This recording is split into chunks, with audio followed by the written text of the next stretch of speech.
Fiat Justitia Ruar Cairo. Keadilan harus ditegakkan sekalipun langit runtuh. Assalamualaikum warahmatullahi wabarakatuh.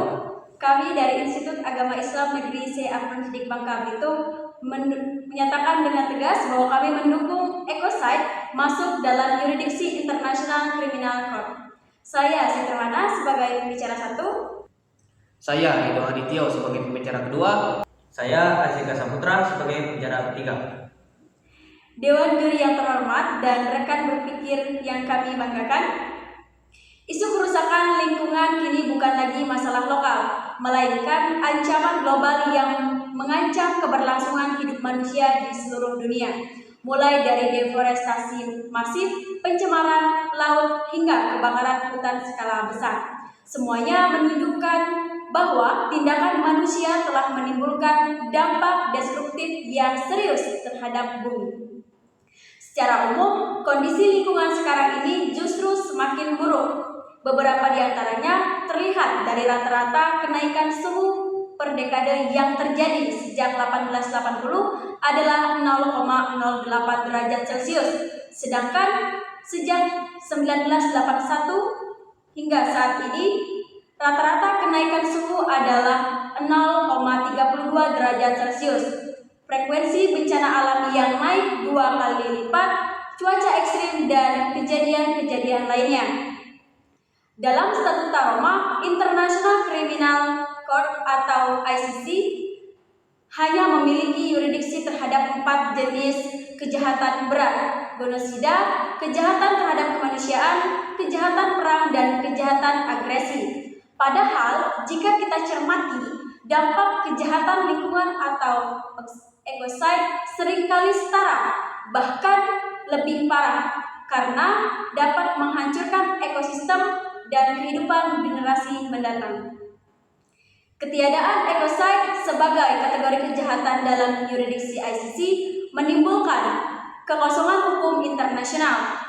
Negara atau korporasi yang menyebabkan kerusakan lingkungan lintas batas seringkali lolos dari pertanggungjawaban pidana karena tidak ada dasar hukum universal yang tegas untuk menjerat mereka. Oleh karena itu, penambahan ecocide sebagai yurisdiksi kelima ICC menjadi urgensi moral sekaligus kebutuhan yuridis. Hal ini sejalan dengan prinsip international accountability, yaitu bahwa pelaku kejahatan internasional harus dimintai pertanggungjawaban di hadapan hukum, tidak peduli status, kekuasaan, atau batas negara. Selain itu, pengakuan ecocide sebagai kejahatan internasional juga akan memperkuat komitmen global terhadap keadilan lingkungan dan keberlanjutan planet. Dengan menjadikannya bagian dari yurisdiksi ICC, dunia mengirimkan pesan kuat bahwa merusak bumi adalah kejahatan terhadap umat manusia itu sendiri. Tidak ada kejahatan tanpa hukuman. Dewan juri yang kami hormati serta rekan berpikir kami yang kami banggakan. Ecocide secara etimologis berasal dari bahasa Yunani yaitu oikos yang berarti rumah atau lingkungan, dan kaedere yang berarti membunuh. Sehingga ecocide bermakna pembunuhan terhadap lingkungan hidup. Namun di dalam kerangka hukum internasional saat ini, ecocide belum diakui sebagai kejahatan internasional. Di dalam Statuta Roma sendiri yang menjadi dasar berdirinya ICC atau International Criminal Court hanya mencakup 4 kategori kejahatan berat. Yang pertama genosida, yang kedua kejahatan terhadap kemanusiaan, yang ketiga kejahatan perang, dan yang terakhir keempat kejahatan agresi. Memang benar di dalam pasal 8 ayat 2 huruf B bulir keempat, Statuta Roma mencantumkan larangan terhadap tindakan yang menyebabkan kerusakan luas, jangka panjang, dan parah terhadap lingkungan. Akan tetapi hal tersebut hanya berlaku di dalam konteks perang. Dengan kata lain, kerusakan lingkungan yang terjadi dalam masa damai yang justru sering sekali terjadi belum memiliki instrumen hukum internasional yang tegas. Kita tidak bisa menutup mata bahwa negara sering gagal menegakkan hukum terhadap korporasi-korporasi besar yang seringkali menjadi penyebab utama bagi kerusakan lingkungan. Menurut laporan Global Witness, pada tahun 2023 saja sudah lebih dari 200 aktivis lingkungan dibunuh setiap tahun. Sebagian besar dari mereka ketika memperjuangkan keadilan terhadap perusahaan ekstraktif yang besar. Sementara itu, menurut laporan Greenpeace yang mencatat bahwa ada 100 perusahaan besar di dunia yang bertanggung jawab atas 71% total emisi gas rumah kaca global sejak tahun 1988. Di Indonesia sendiri, menurut data Kementerian Lingkungan Hidup dan Kehutanan tahun 2020 telah menunjukkan bahwa lebih dari 1,65 juta hektar hutan hilang akibat deforestasi dan kebakaran yang sebagian besar melibatkan korporasi perkebunan dan tambang. Namun hanya sebagian kecil yang dijatuhi sanksi hukum dan hampir tidak ada yang dituntut secara pidana internasional. Pada kenyataannya, negara seringkali terjebak di dalam konflik kepentingan antara ekonomi dan lingkungan, serta korporasi sendiri memiliki kekuatan politik dan finansial yang begitu besar, sehingga negara dalam hal ini lemah dalam menegakkan prinsip akuntabilitas lingkungan.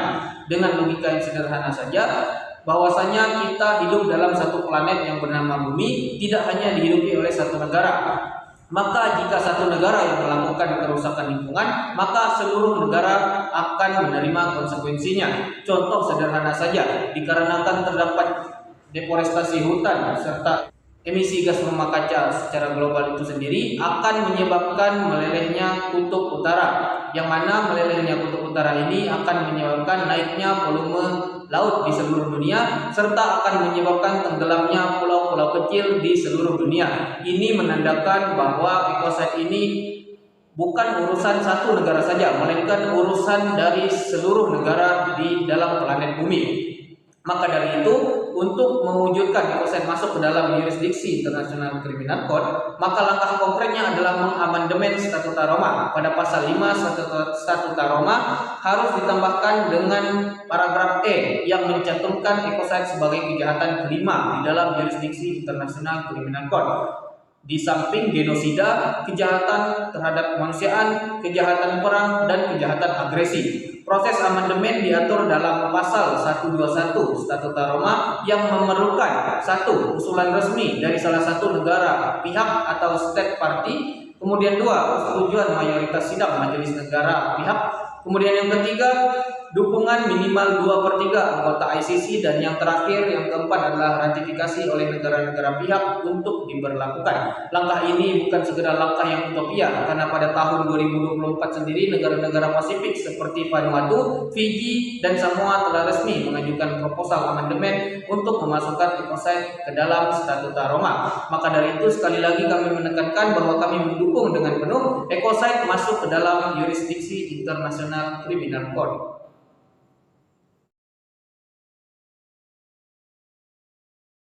Salus populi suprema lex esto, keselamatan masyarakat adalah hukum tertinggi.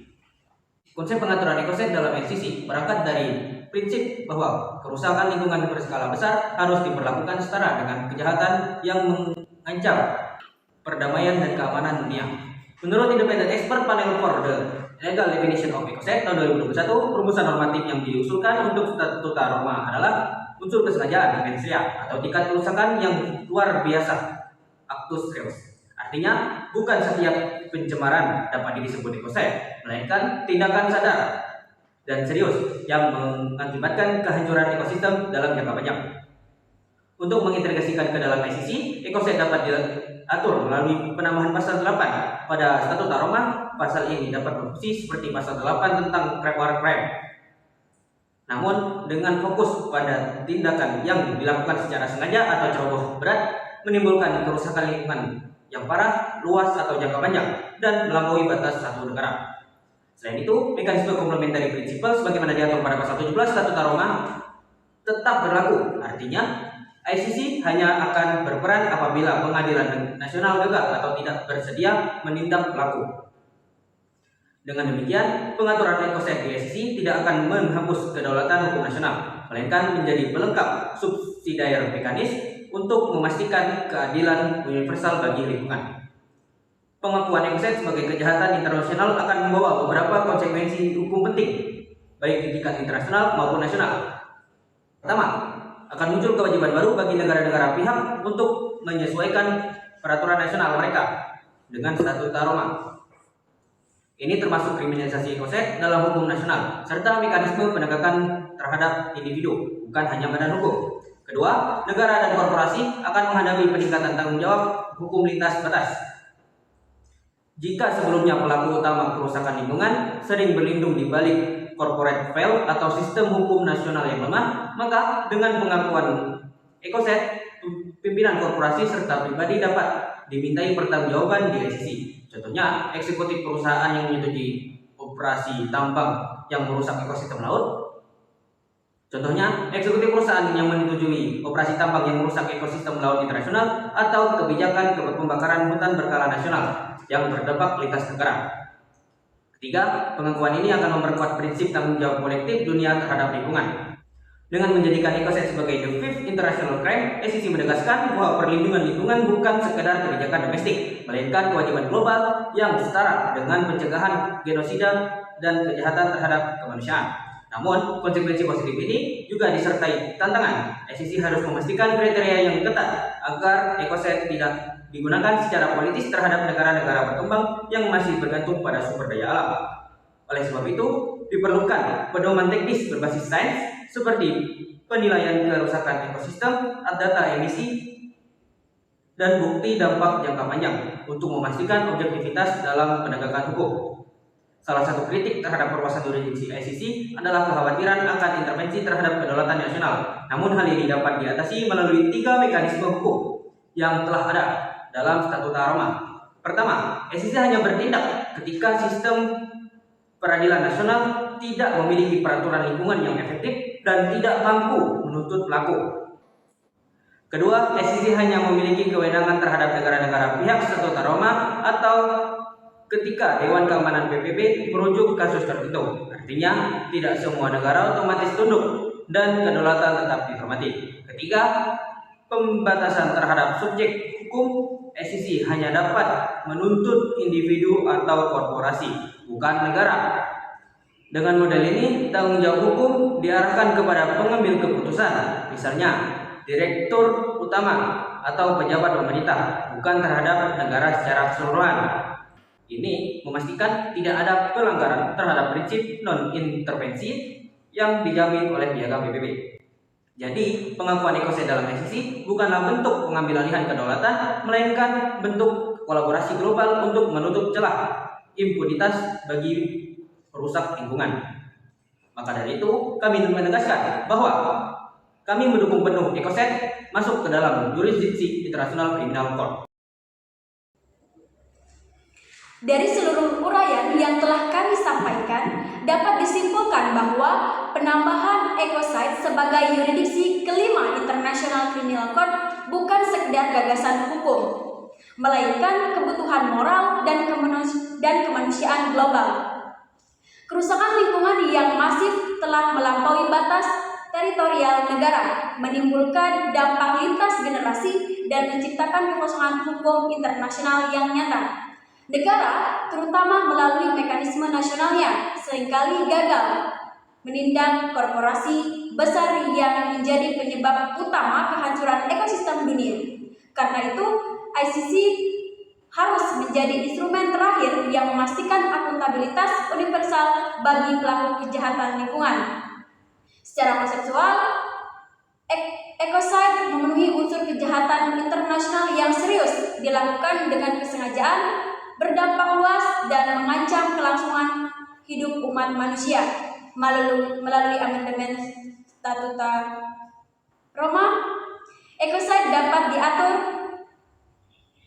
dengan tetap menghormati prinsip kedaulatan negara melalui mekanisme komplementari dan batasan yurisdiksi yang jelas.